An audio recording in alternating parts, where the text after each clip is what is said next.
Cutscene pun kembali 1 jam sebelumnya, di mana pada jam 3 sore itu Amo menuntun para cleaners menuju tempat tinggalnya.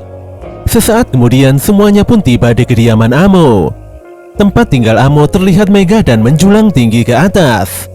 Tome sungguh tidak menyangka kalau ada bangunan menara sebesar ini di dalam area terlarang Penta. Dia lantas menulis informasi mengenai bangunan itu di dalam buku catatannya. Rudo sempat berpikir kalau bangunan setinggi itu bisa membawanya kembali ke dunia atas. Amo pun mempersilahkan para cleaners untuk memasuki rumahnya. Di tengah ruangan utama terdapat pintu besar kembar yang dirantai kuat.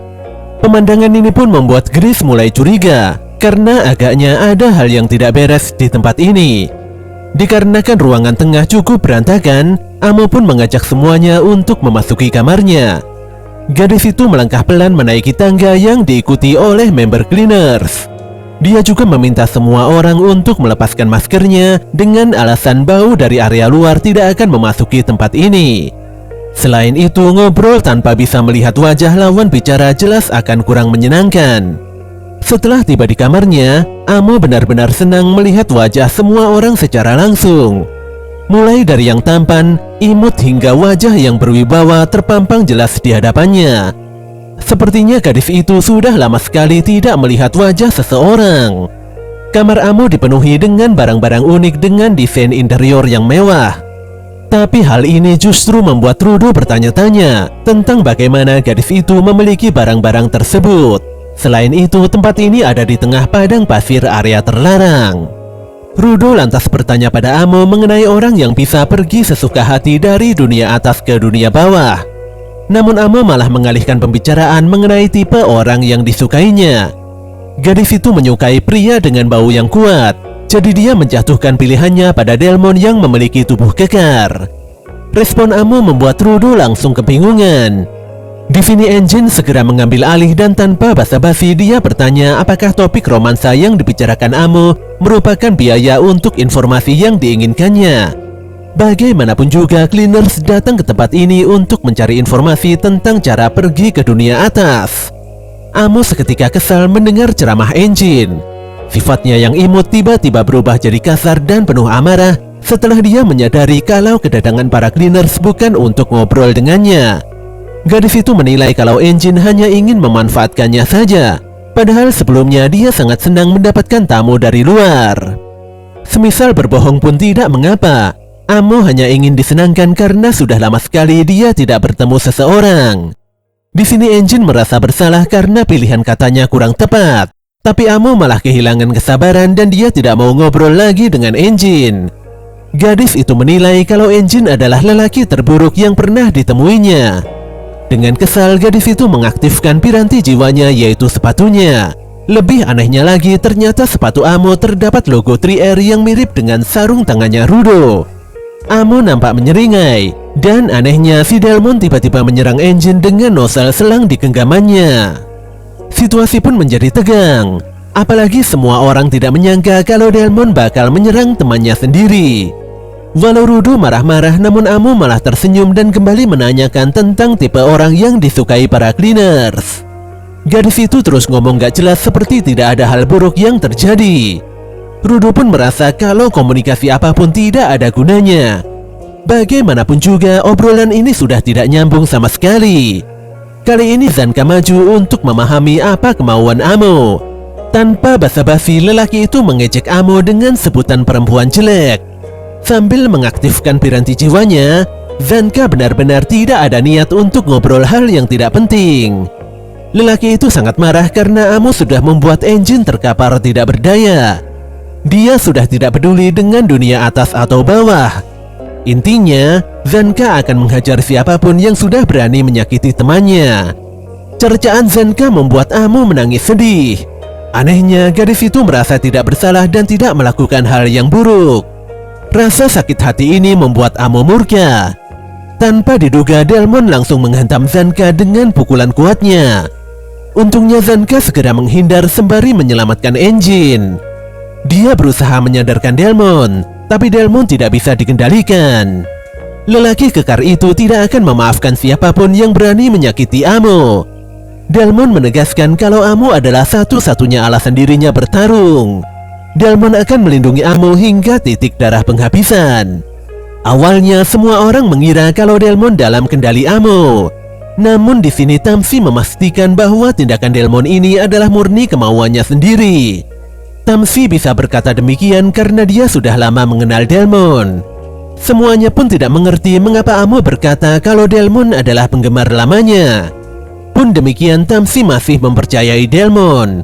Dia yakin kalau Delmon tidak mungkin menyakiti temannya hanya karena masalah sepele. Amo pun menegaskan kalau Delmon tidak akan segan melawan orang demi dirinya. Di sini Delmon mengubah nozzle selangnya dengan bentuk yang lebih besar.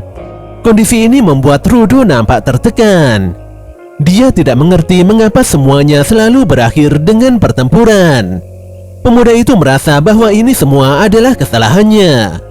Parahnya, di dalam alam bawah sadarnya Rudo disalahkan karena mewarisi darah kriminal.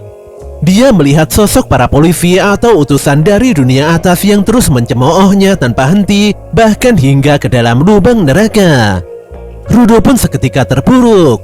Dia kebingungan mengapa para utusan bisa berada di tempat ini.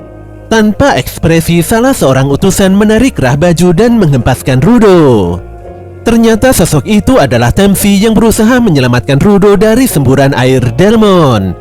Tamsi berkata kalau piranti jiwanya Delmon tidak lepas dari masa lalunya. Benda itu terlahir dari harapan tentang tanaman yang bisa tumbuh dengan baik. Jika terkena air yang disemprotkan senjata itu, maka target akan menyerap air bagaikan spons. Setelah itu target akan membesar seperti balon dan meledak karena terlalu banyak air yang diserap.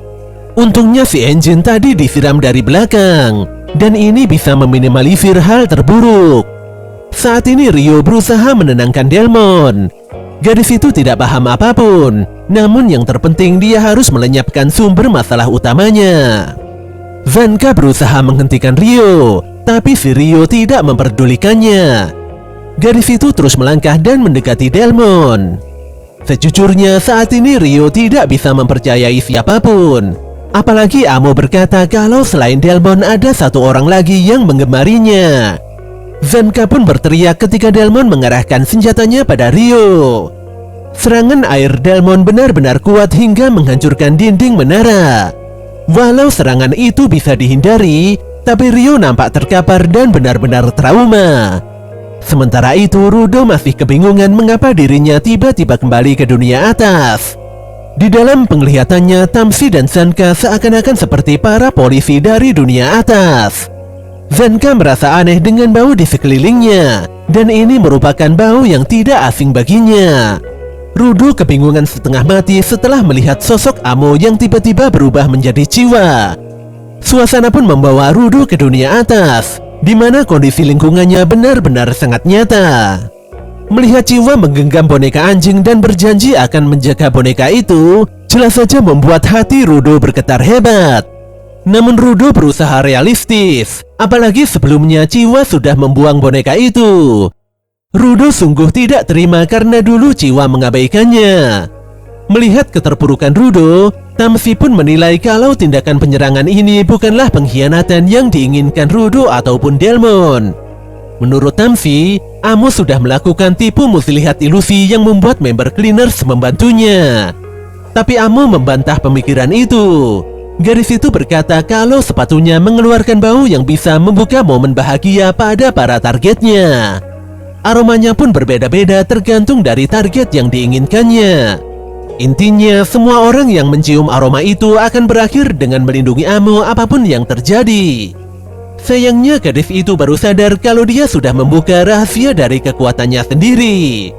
Jelas saja Tamsi dan Zanka segera memakai masker agar tidak menghirup bau yang dikeluarkan oleh sepatunya Amo. Saat ini Rudo masih terpuruk dalam pikirannya sendiri. Walau Ciwa sudah mencampakkannya, tapi kenangan indah bersama gadis itu membuat Rudo tidak sampai hati. Di dalam pikirannya hanya ada perasaan bahagia saja. Dia pun melihat Ciwa tengah ditangkap oleh dua polisi dari dunia atas. Ketika Ciwa menangis dan meminta tolong, Rudo segera melesat dan melindungi Ciwa yang tidak lain adalah Amo itu sendiri. Serangan dadakan Rudo membuat Tamsi dan Zanka terhempas. Dengan serius Rudo akan melindungi Amo dan dia akan menghancurkan para polisi dengan kekuatan givernya. Lebih parahnya lagi, Ryo dan Volo mulai dipengaruhi oleh kekuatan Amo. Mereka semua mulai mengepung Tamsi dan Zanka. Tamsi pun tidak ada pilihan selain melawan. Sejujurnya dia tidak ingin menggunakan kekuatan piranti jiwanya untuk menyerang temannya sendiri. Lelaki itu lantas mengeluarkan sebuah benda aneh di balik baju oversize-nya.